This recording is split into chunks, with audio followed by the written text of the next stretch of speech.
We're here today because history matters. It clarifies the past, but it also helps us to understand the present, and perhaps even more importantly, it informs the future. Among the questions we will ask this amazing panel, which I was thinking about, you could call us the 4 M's. We are from Manhattan, Mississippi, Maine, and Main Street. We will explore the role of the rabbinic and Gedolim leadership, as well as elucidate some of the factors that result in congregations disappearing and in congregations surviving. Macy B. Hart, founder and trustee emeritus of the Goldring Waldenberg Institute of Southern Jewish Life. Macy has had a distinguished career in service, particularly to the plight of small congregations. He has been a pioneer and powerful voice in the areas of civic engagement, cultural contributions, and Jewish communal work. David Friedenreich. David is the Pulver Family Professor of Jewish Studies at Colby College, where he serves as chair of the Jewish Studies Department, as well as being a member of the Religious Studies Department and associate director of the Center for Small Town Jewish Life, which is centered at Colby. David received his BA from Brandeis University, rabbinic ordination from the Jewish Theological Seminary of America, and his PhD from Columbia University. Carol Henry Dunn, a graduate of the University of Pennsylvania with a master's degree from the University of Scranton. Macy, help us to understand. We know that over the past 50 years, small congregations such as this have been disappearing at an alarming rate. What's happening? Why does that happen? It is outward migration. We don't live where we were raised. 75% of us do not live where we were raised. That is a factor that has led many congregations to go from large congregation size to mid-size to small to non-existent. So what has happened is, not just in the Jewish world, but in the secular world we live in America, is that we encourage our young people to go somewhere else for family, for economic opportunity, for education, and all the things that will contribute to their families being the next generation wherever they are. This is a normal congregation. This is not abnormal. The abnormal are the ones that are growing and thriving in some ways in the larger communities because we fed them. And when people leave congregations like this, the children, and they move to these other places, they become parts of the pillars of the congregation because they knew for them to have a Jewish life or experience, they had to work for it. There wasn't somebody who was going to bring the shovel for Tu B'Shvat. We had to bring it ourselves in the small communities. So we found ourselves being deeply involved in the growth or the stability of the smaller communities. People who live in small communities are looking for different kinds of things in their life, are looking for different kinds of community, value different ways of being with one another than one often finds in major metros. And Jewish life in Maine had better feel like Maine and not like Manhattan. That Jewishness needs to be deeply rooted in the place where it is, because we all move around to find the places that are right for us. In Montgomery, Alabama, they merged with the conservative. There were 3 congregations in Montgomery, one Sephardic, one conservative, one Reform. When the Sephardic just didn't have enough to continue any viability, they merged with the conservative. So now you have 2 congregations, and they're more working together. But there's much more Ashkenazi in the world that we live in, the 13 states that I have concentrated on, much more Ashkenazi than Sephardim. Nowadays, what we're seeing is that, these ethnic identities are now so many generations beyond that people are intermingling in all sorts of ways. Carol, as the historian in me, I'm interested in what that community was like 175 years. A little bit more what you can share with us that brought these people here and gave them the willingness to put down their roots here. In 1820, there was a population of just over 4,000 people countywide. In our research, that William Weiss, a person who literally walked to Wayne County, was probably the first Jewish resident in the county, and that he arrived early in 1849. Within that year, he met with 10 other men, and as we've already said, created this congregation. So it didn't take long once he got here, William Weiss, to say, we're staying because of the opportunities that were here.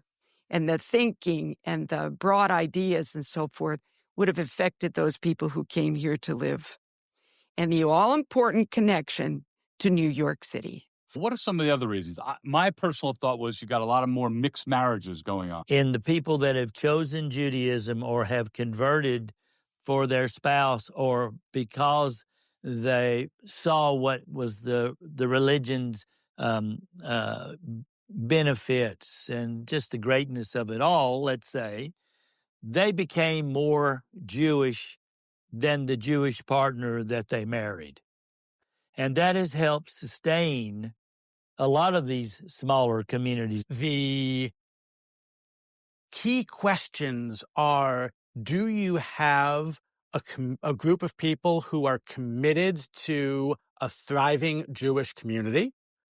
Another key piece, and it's becoming increasingly important in recent decades, is professional leadership.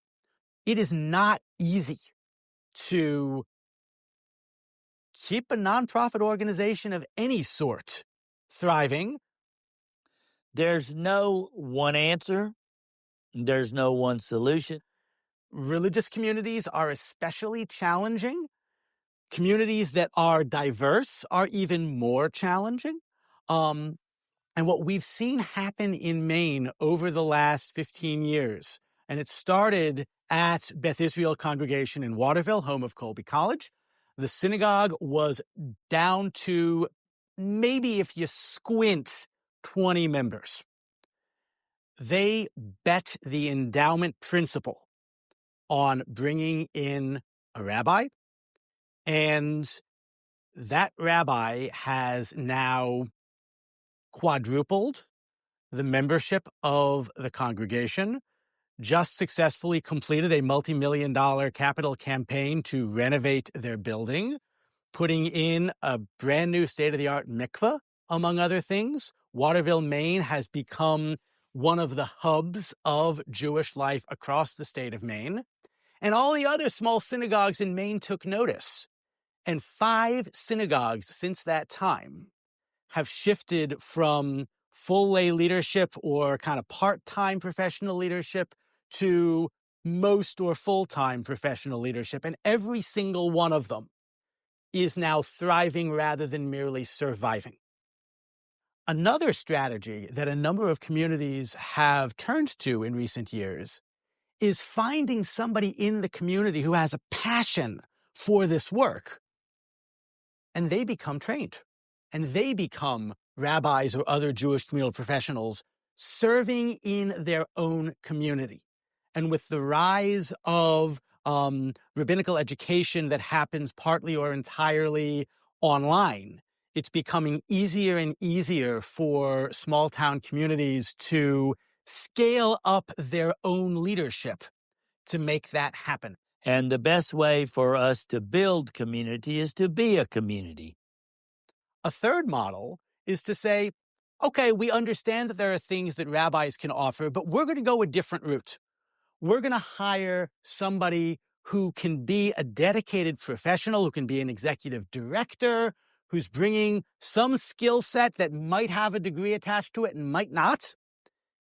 But this is the person who's committed to keeping this organization going, or even to creating an organization from scratch, as with one of the communities that we're supporting, and they are doing phenomenal things. What matters is to have somebody who takes it seriously, who takes it as their job, literally, to ensure that Jewish life is thriving in that community they care about so deeply.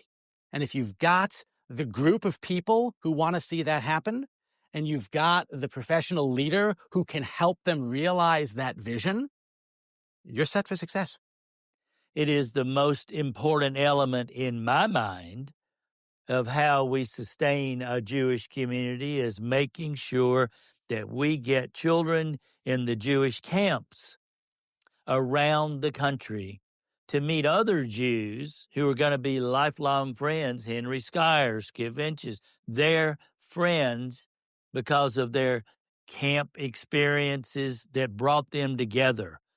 The issues that we face today are about, as much as we are a community, we still are isolated in some ways. There's a long-standing tradition, but there's a lot of interest in change, and we often think about small-town communities as being resistant to change. And you know what? In some ways, small-town communities, at least within the Jewish world, are often at the forefront of change. They get along. They work together. They live together as neighbors, because that's what you do in a small town. You support one another. You care for one another. You get to understand one another. We've identified three things: a community, a rabbinic leadership needed, and this third thing about real leadership who are willing to take that community on its back and carry it, and how important that is. But the role of the leadership is a combined leadership. There are needs, even though the congregations are not-for-profits, they're still businesses. It takes money to operate them. It takes money to do events. It takes money for there to be maintenance and upkeep of a gorgeous building. So one area for leadership is for the leadership not to think that one person is always going to be there to take care of our needs. It's a need for the community to come together and create, for example, an endowment to sustain at minimum what's necessary to keep the doors open and the lights on all the time. In the same way that nobody moves to Maine because they're Jewish, nobody moves to Wayne County because they're Jewish, but that doesn't mean that they're not Jewish, that they don't care about Jewish life. They come for all the reasons that people come to this county. They make it their home. And the task, the opportunity that Beth Israel has is to connect with them at that point that you understand really well, because you know why you love living here. You've got a good reason to suspect that you know why they love living here. Connect at that basis.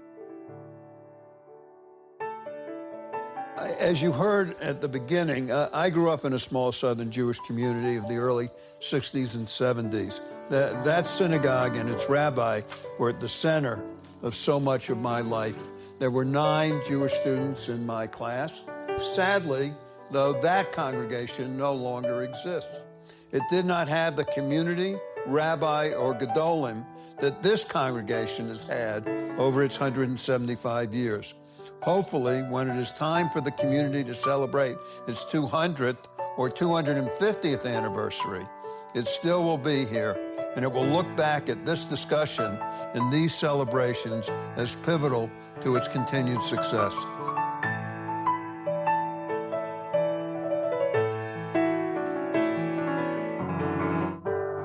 When I think about thanks, I think about 175 years ago.